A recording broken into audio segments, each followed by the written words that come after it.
Hi, I'm Damon Frank, and you're listening to The Recovered Life Show, and this is an episode of How I Did It. Every episode, I talk with someone in recovery about how they've been able to stay sober. We dive into what their life in addiction was like and what their life in sobriety is like now. Remember, addiction is a life-threatening condition, and the information in this episode is provided as a resource only and is not to be used or relied on for any diagnostic or treatment purposes. This is not a substitute when professional diagnosis or treatment is needed. Now, let's jump into the discussion and find out how they did it. I'd like to welcome you to the show. Why don't we start out by introducing yourself, tell us your name, what addiction you suffer from, and how long you've been sober. Hi, my name is Stephanie. I've been sober for 5 years, and I was addicted to opiate pain medication, which ultimately ended with IV use of heroin. I did suffer at one time prior in my life with alcohol, but at that time, I didn't really think it was a problem, although I did stop, and I think I just replaced it with the opiates. So when you look back, when was the first time that you noticed a problem? I started to really realize that I had a problem when that's all I wanted to do was to be high. And I got so addicted to the IV use that if I didn't have any heroin and I was dope sick, I would inject water into my veins just because the psychological effect, it made me feel just a tiny bit better. I started selling all of my jewelry. I would pawn it and then get it back, and then pawn it, get it back, and then ultimately I wasn't able to get it back. I was selling stuff and making money, and the money would just go right back into purchasing. My bills fell behind. I sold my car. I was having a problem paying rent. I was shoplifting. I mean, I was hanging out with people, and some of them were young, like in their 20s, and I would ask them, how long have you been addicted to pills? And they would tell me, oh, since I was 15. And I said, have you ever been off of them? And they would tell me no. And I would say to myself, wow, like I had a life before. Like I had a good life before. You know, I have a chance to like stop this. But then the committee would, chime in and say, no, you love it so much. Don't stop. But that was really sad. And then I would run into people, in rehab also that were young. And yeah. But the shoplifting was like this ring. We all would, steal things and then return them and get the money back. And then, some of these young ones were like teaching me things to do. And then I was doing them. I mean, it was insane. And I look back on it now and I'm like, I can't believe that I was a Girl Scout leader at one time. And look at me now. So tell us a little bit about your life growing up. Did you have members of your family that suffered from addiction? Did you identify early on that maybe you were different from your friends and people around you? Maybe you can share a story or an experience or a memory with us about your childhood. And I finally met somebody else, and we got married. Also, at that time, I had a big lawsuit from my car accident, and my lawsuit settled. I was about 20 years old, 19 or 20. And, $500,000 after the lawyer fee. There was, a nice little amount for me when I was 19. So I was off to the races. But I didn't abuse until later on in life. I would love it if you could share with us what happened. What happened to your life as a result of addiction? What did your life become? And how did you live your life day to day? Well, my life became unmanageable. I was grieving my son's death.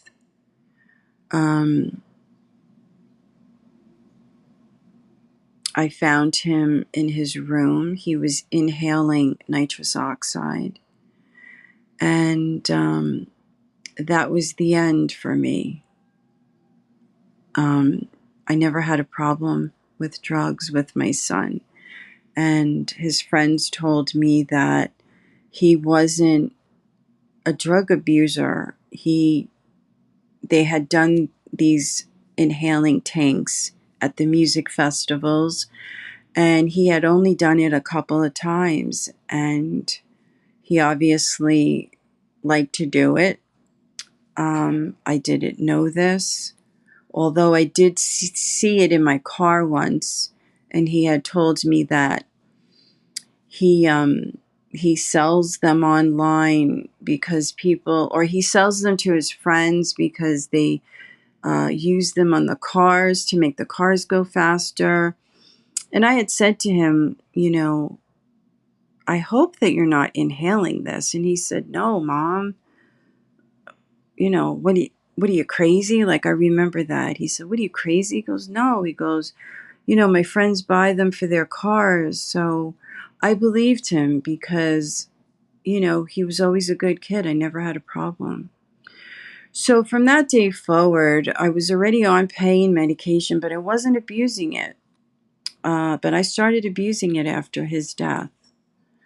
And my life became chaotic. The deeper that I got, the deeper the problems. I became, the pills weren't doing it anymore for me. And I started using heroin, and I was injecting. And that became every day. All my money was going towards that. I was shoplifting, selling things, buying things. It was insane. My life was crazy. All I did was hang around people that were using, dealing. I witnessed so many people overdose in my car, in my house.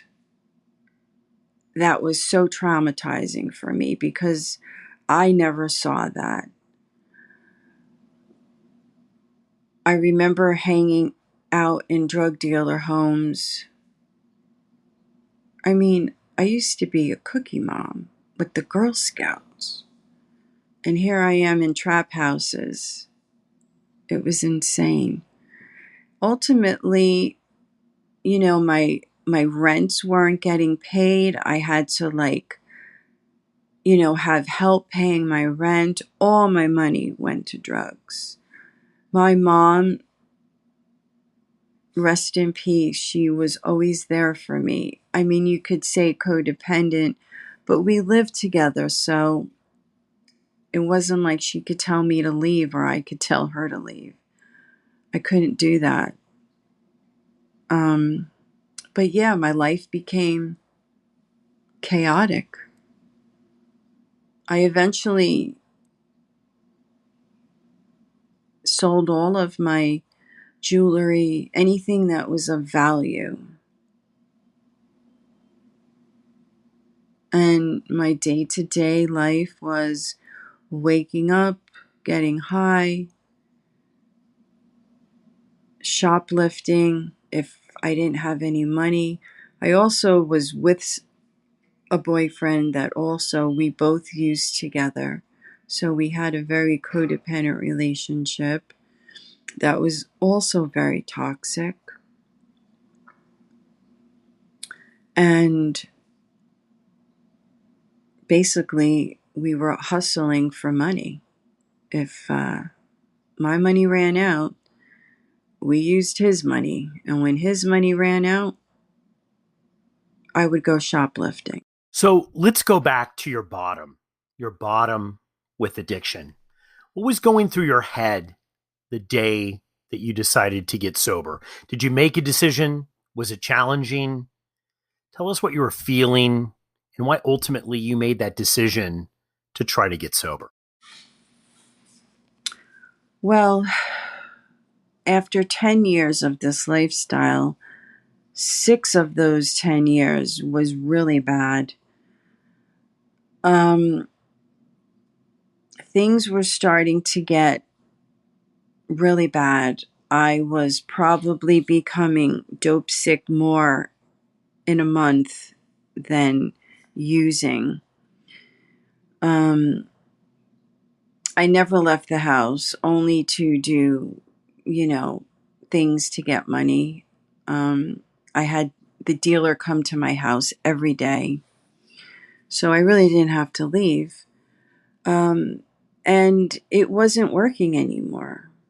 My rent fell really behind, and I had my mother living, we were living together, and I started to think, I can't have my mother living. This is not fair to her. It's not fair to me.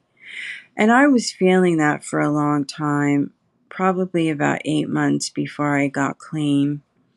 I tried rehab twice, and I did a detox once within the last 2 years before I got clean. And both times, I think it didn't last maybe 3 days after I got out, all 3 times. It took 3 days and I was back to using again because I wasn't working a program. There was no accountability. I remember the week before I got clean, I had called up the hospital to detox because I couldn't take it anymore. I was so sick. It was a week and my body was I was done. I couldn't do it anymore. And I kept saying to myself, that's it. I got to stop. And after being, 3 times trying in rehabs, I was just starting to get that feeling of I'm going to do it this time. And I remember always saying to my boyfriend, I said, because he was in and out of rehabs all the time, more than I was. And I said, the next time I'm going to do it. We were not together at this point anymore.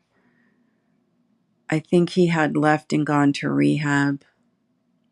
We were just not good for each other. And I had called up the hospital and I wanted to go detox. And they said that they were full, there were no beds, to keep calling every day. So I kept calling every day and they were full. And then one day, the next day, I opened up my Facebook and I saw I guess it was an advertisement from a local, it was a private methadone clinic. And I had tried, I think 2-3 years prior to that, to getting into there. And they didn't take insurance. And of course, I'm not going to spend $15 a day when I'm spending $100 getting high. I'm not going to shoplift for the methadone clinic. Like, that's how I was thinking. So I had crossed that off my list. But they were saying that because of COVID, they were giving grants and they had a lot of money for grants. And if you qualified, it would be free. So that day, I called them up and I made an appointment for, I think, like 2 days later.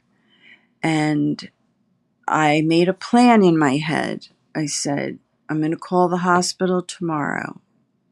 If there's no beds, then I'm going to go to the methadone clinic.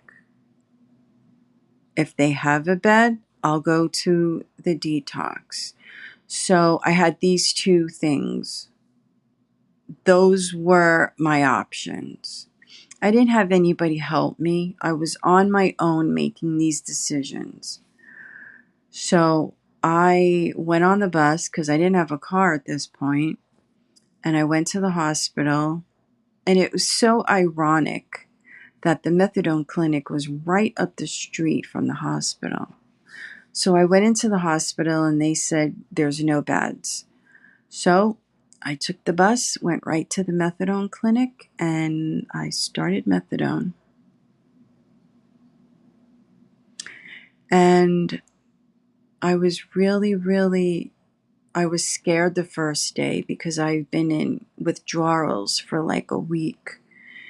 And it was just, my psyche was just, I couldn't take it anymore.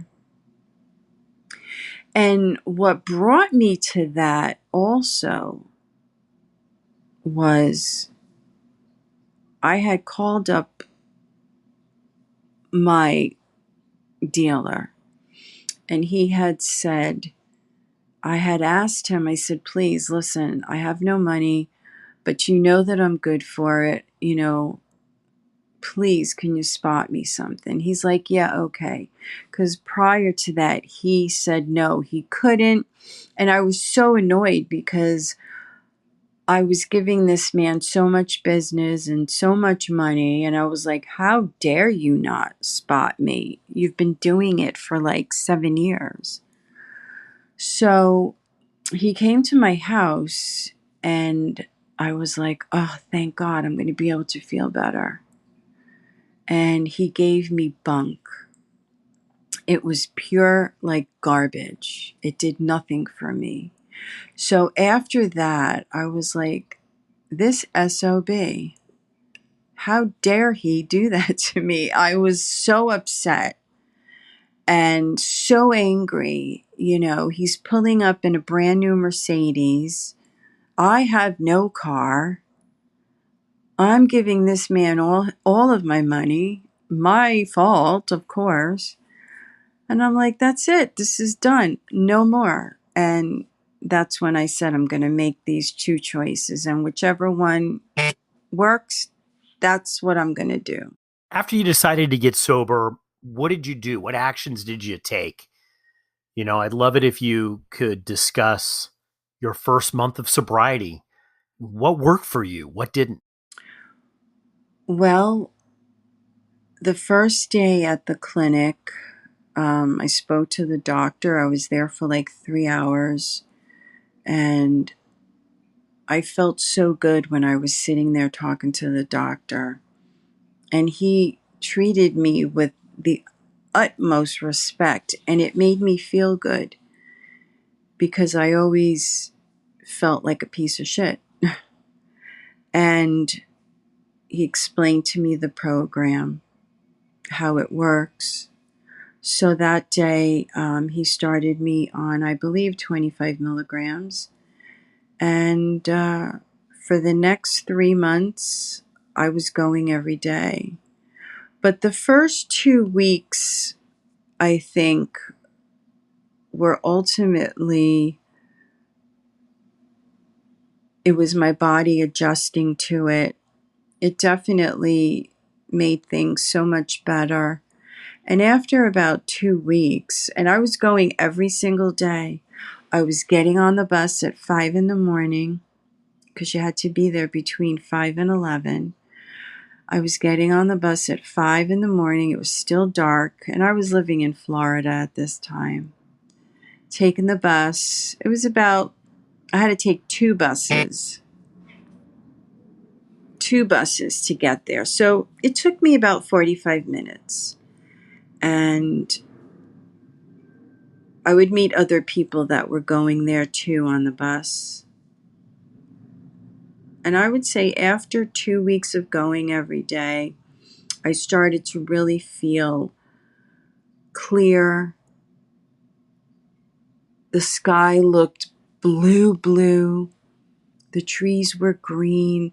Everything was starting to feel good and look good again. And I started to feel like I was reborn. And I loved the feeling. My mom was so proud of me. And she was so happy that she didn't have to see me suffering. And this was all during towards COVID, at the end of COVID, or almost to the end of COVID. And 3 months into it, now I was also going to meetings there because you had to do meetings at least once a week. You had to visit with your counselor once a week, and I had an awesome therapist. She was so good and amazing.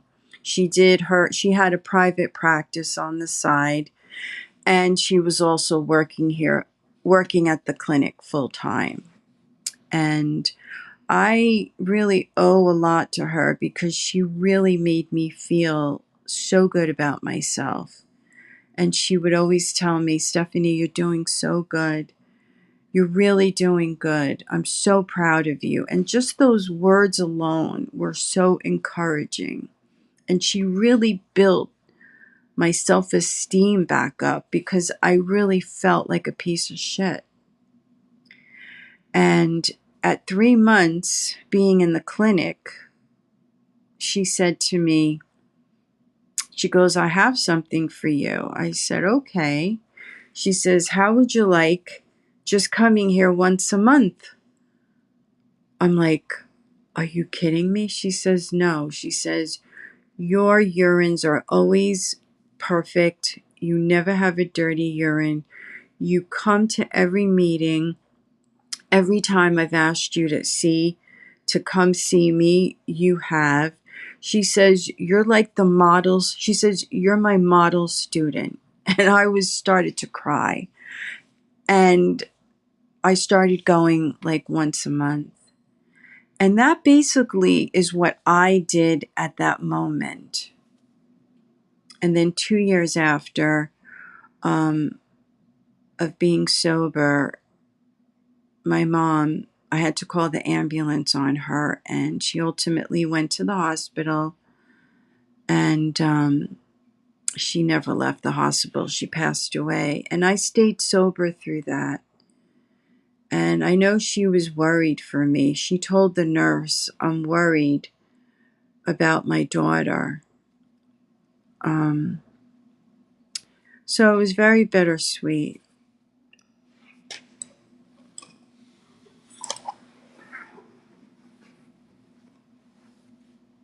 So, what's it like now? Now that you're sober, tell us some things that have happened as a result of you being in recovery. Now comes the good part. After my mom passed away, I had a lot of thinking to do. I was living in Florida for 30 years now, and I was always wanting to go back to Maine because I had lived in Maine when I was first married for 5 years, and it was my happy place. I loved it. And when I went to Florida, it was supposed to be temporary, but it wound up being 30 years. So I started to make plans. I put my name on a waiting list for an apartment up in Maine. And I figured I would wait until that came through because it was going to be the best thing that could happen. In the meantime, a friend of mine had said, why don't you come up to my house in Saratoga Springs, New York, and you could stay with us. We have an apartment over the garage. You don't have to pay anything. Just get yourself, together. And when the apartment comes ready, you could just move to Maine from there. So I said, okay, great. Now, this person was a friend that I grew up with, and she also suffered from addiction. But at that time, she had lied to me and told me that she was clean and sober. And we were really only talking over the phone for the last 5 years. I saw her once. She had came to Florida to visit her in-laws, but I did not see any, she hid it very well. So I said, okay, that's great. So in November of 2022, she came down to Florida a week before. In the meantime, I bought a car. A friend of mine worked at a dealer, and he gave me, so-called good deal, but it's wound up to be an expensive deal for me. But I was very grateful that I was able to get a car. So the plan was to move up to Saratoga Springs and then to Maine when my apartment was ready. So when my friend came down to Florida, I started to notice things like behavior of drug use, and I started to get nervous. I was like, oh my God, what did I do? I packed up all my stuff. I told my landlord that I was leaving. Shit, I don't want to go to her house if she's using. So we had a little bit of an argument. I was packing up my car the day that we were supposed to drive up. And she, I think she might have been, urging for her shit, whatever she did. And she blew up at me because I wouldn't take her to the store. And by this point, we're packing my car and, it's late now because she was procrastinating, causing me to be late. It was just a shit show. And we get into an argument and she wound up leaving. And here I am sitting in my old house with suitcases and my 2 cats. And I had nowhere to go. She left. I spoke to a friend of mine who was a mutual friend. And he said, Stephanie, don't you know? She's still using. So that was it. It wasn't meant to be. It didn't happen. The universe was taking over my life. Because at this point, everything that has happened has been amazing. So I go to a hotel for 2 weeks. I get a call from a friend that I had not seen in a couple of years. She said, hey, what's going on? What are you doing? I told her my situation. She said, hold on, I'll call you back. She calls me back and she says, listen, I have a friend. His uncle is an elderly man. He needs someone take care of the house. You have your own bedroom. He lives in a huge home. He's a millionaire. Let me know if you want the job. I said, I'll take it. So I stayed in Florida for another year, and then my apartment came available, and I made arrangements. I told him, listen, this is what happened, and he was very happy for me, although he was sad that he was losing me as a caretaker because, I did an amazing job, I have to say, and He actually wound up going into the hospital. I had left and drove up to Maine with my cat. I only had one at this time. And everything that I planned after being sober, everything that planned out worked. Even when my friend left me with my suitcases sitting in my empty house, that happened for a reason. It was the universe telling me, you can't go up there. She's not healthy. You're not going to be good up there. I really feel that everything was meant to happen. So, as I'm talking to you, telling you my story, I am sitting in my apartment in Maine. I have my car. I have my great little apartment. I have a little part-time job, and life has been magnificent. The only thing is that my daughter and I had a little falling out way before my addiction started. We still haven't been talking. It's been about 15 years. But I'm working on that little by little. But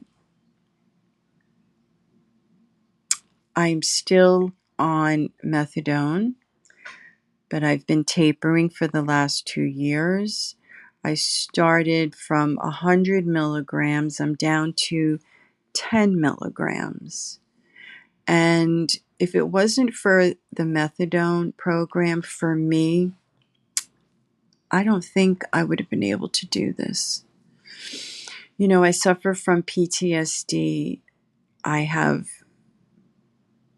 PBD and bipolar. Terrible, terrible anxiety. You know, but with all those things, I am taking care of myself. I go to my doctors. Oh, and also, I have had cancer since I've been sober twice, and I went through those situations. I've been taking care of myself. The whole time I was using, I never took care of myself. I never went to the doctors. But life is beautiful now. I miss my son, but he's with me. He's with me all the time. And I believe that he's been my angel. And sorry, I'm getting a little emotional. I couldn't have been more happy. And I'm so proud of myself. I am so proud of myself. Everything that I planned and everything that I planned to happen has happened. And it's all because of my sobriety and doing the right thing and being connected with other sober people. I keep my circle extremely small, like almost tiny.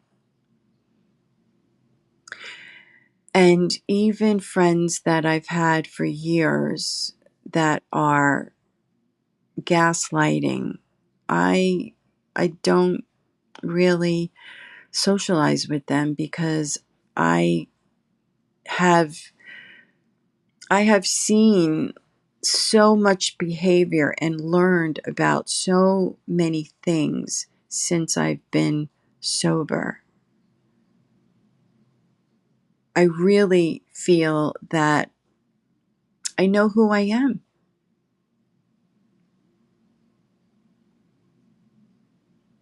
And it feels great. What would be your advice to someone that is deciding whether they should get sober? Someone might be listening to this right now and they're on the fence about if they can do it. Should they get sober? Should they try? Maybe they've tried and it hasn't worked. What advice would you give to them? I would say to somebody that's on the fence about getting sober, just ask yourself questions. Do I want to still be living this way? And if you're certainly asking yourself questions or thinking about getting sober, then obviously you know that you have a problem.